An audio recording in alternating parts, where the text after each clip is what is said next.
Subscribe કરો education in Gujarati ચેનલને. Subscribe કરવું તદ્દન મફત છે, ફ્રી છે.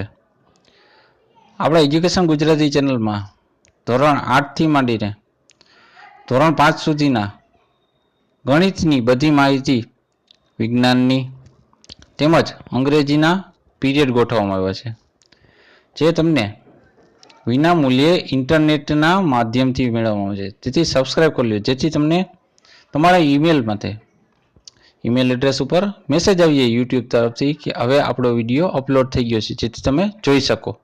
એટલા માટે સબસ્ક્રાઇબ કરવાનું છું. એ તદ્દન ફ્રી છે. Thank you. આભાર વિદ્યાર્થી મિત્રો. ધોરણ 8 એકમ 4.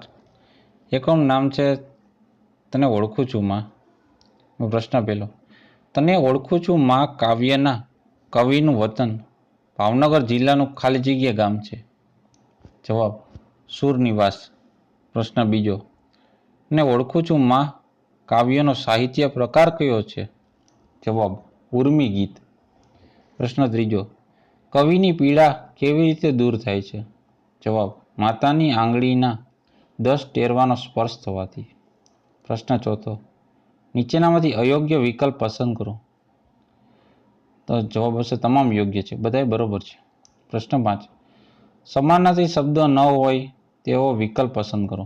જવાબ સદા અને માદા સમાનાર્થી નથી. પ્રશ્ન 6, રણ્ય, ઓડકાર, ઋષિ, ઊન આ શબ્દોને શબ્દકોશના ક્રમમાં ગોઠવતા સૌથી છેલ્લે કયો શબ્દ આવશે?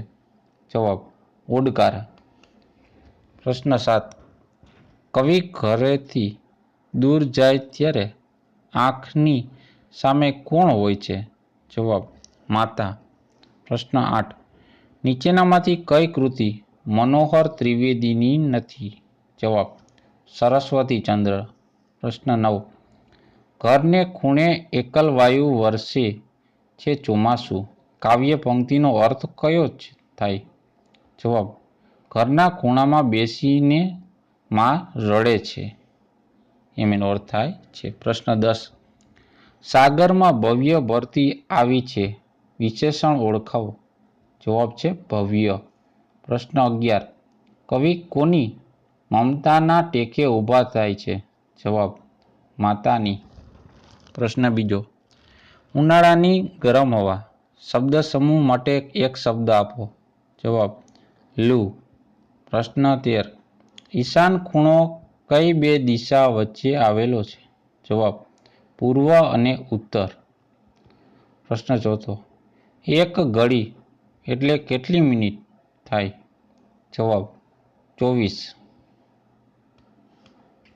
પ્રશ્ન 15, સમાનાર્થી ન હોય તેવો વિકલ્પ શોધો. જવાબ શુક્ર. હવે સમાનાર્થી અલગ છે. આકાશ, નભ અને ગગન આ ત્રણે એક જ અર્થ થાય. શુક્ર ગ્રહ થઈ જાય. પ્રશ્ન 16, કુશળ રહો એવો ભાવ દર્શાવવા માટે નીચેનામાંથી કયો ઉદ્ગાર વપરાય છે? જવાબ ખમ્મા. પ્રશ્ન 17, નમ્રતા સંજ્ઞા ઓળખાવો. જવાબ નમ્રતા સંજ્ઞા થાય ભાવવાચક. પ્રશ્ન 18, માતાની મમતા ને ન પામી શકનાર વ્યક્તિ માટે કવિ ખાલી જગ્યા શબ્દ પ્રયોજે છે. જવાબ અભાગી. પ્રશ્ન 19, તને ઓળખું છું માં ગીતમાં કવિ કોને તીર્થ ગણે છે? જવાબ માના સ્મરણોને. પ્રશ્ન 20, પીડા શબ્દનો સમાનાર્થી શબ્દ આપો. જવાબ વેદના. પાઠ 5. પાઠનું નામ છે એક મુલાકાત. પ્રશ્ન પહેલો, ગુજરાતની સ્થાપના વર્ષોમાં ગુજરાતનું પાટનગર ખાલી જગ્યા હતું. જવાબ અમદાવાદ. પ્રશ્ન બીજો, ગાંધીનગર શહેરમાં કોની સ્મૃતિમાં વસાવેલું છે? જવાબ ગાંધીજીની.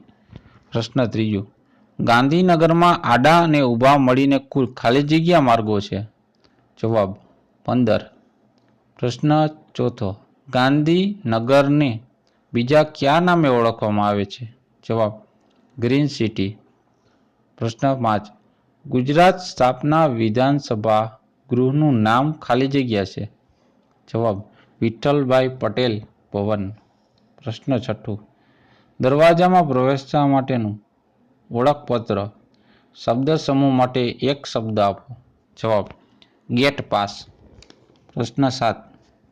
વ્યક્તિ પાસે કોઈ જીવલેણ વસ્તુ છે કે નહીં તેની તપાસ માટે વપરાતા સાધનને ખાલી જગ્યા કહે છે. જવાબ મેટલ ડિટેક્ટર. પ્રશ્ન 8. અલ્પાહારનો સમાનાર્થી શબ્દ જણાવો. જવાબ ઉપાહાર. પ્રશ્ન 9. વિધાનસભાને બીજા કયા નામે ઓળખવામાં આવે છે? જવાબ ધારાસભા. પ્રશ્ન 10. સુરપૂર્વ રૂઢિપ્રયોગનો અર્થ જણાવો. આપેલ તમામ એટલે મદદરૂપ, સાથે ગાવા લાગુ, હામાં હા કહેવી અને ટેકો આપવો. પ્રશ્ન 11. સમાનાર્થી શબ્દ ન હોય એવો વિકલ્પ પસંદ કરો.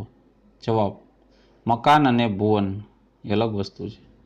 પ્રશ્ન 12. ખોટી જોડણીવાળો વિકલ્પ પસંદ કરો. તો મિલકત. મિલકત આ રીતના ન લખાય. પ્રશ્ન 13. વિરુદ્ધાર્થી શબ્દ ન હોય તેવો વિકલ્પ પસંદ કરો. કડક અને કર્કશ વિરુદ્ધાર્થી નથી. પ્રશ્ન 14. ગાંધીનગર કુલ કેટલા સેક્ટરમાં વહેંચાયેલું છે? જવાબ 30. પ્રશ્ન 15. નીચેનામાંથી ઇંક પ્રત્યય ન હોય એવા સ્વતંત્ર શબ્દનું પસંદ કરવાનું છે. જવાબ રમણીક. ભૌગોલિક, સાંસ્કૃતિક, નૈતિક અલગ છે, એક જ ભેગા છે અને આ અલગ પડી જશે રમણીક. હવે આવ્યો પાઠ 6. પાઠનું નામ છે ધૂળિયો માર્ગ. પ્રશ્ન પહેલો એમાં જોઈએ. ધૂળિયે માર્ગ કવિતા મકરંદ દવેના ખાલી જગ્યા કાવ્ય સંગ્રહમાંથી લેવામાં આવે છે. જવાબ ગુલાલ અને ગુંજારમાંથી. પ્રશ્ન બીજો. ધૂળિયે માર્ગ કવિતામાં ધૂળિયે માર્ગ શબ્દ કયા અર્થમાં પ્રયોજાયો છે? જવાબ સદા, સાત્વિક, જીવનના અર્થે. પ્રશ્ન ત્રીજો. આ કાવ્યમાં કવિ પૂરવાળી બેંક કોને ગણવે છે? જવાબ ઈશ્વરને. પૂરવાળી બેંક કોને કહે છે? તો ઈશ્વરને કહે છે. પ્રશ્ન ચોથું. જગતમાં તમારી દ્રષ્ટિએ સૌથી મૂલ્યવાન વસ્તુ કઈ છે? જવાબ માણસ વચ્ચેની પ્રેમની લાગણી એને મૂલ્યવાન કહે છે. પ્રશ્ન 5. પ્રાર્થના, પંડ્ય, પારસ અને પૃથ્વી આ શબ્દોને શબ્દકોશના ક્રમમાં ગોઠવતા સૌથી છેલ્લે કયો શબ્દ આવશે? જવાબ પ્રાર્થના. પ્રશ્ન 6. નીચેનામાંથી સાચી જોડણીવાળો શબ્દ પસંદ કરો.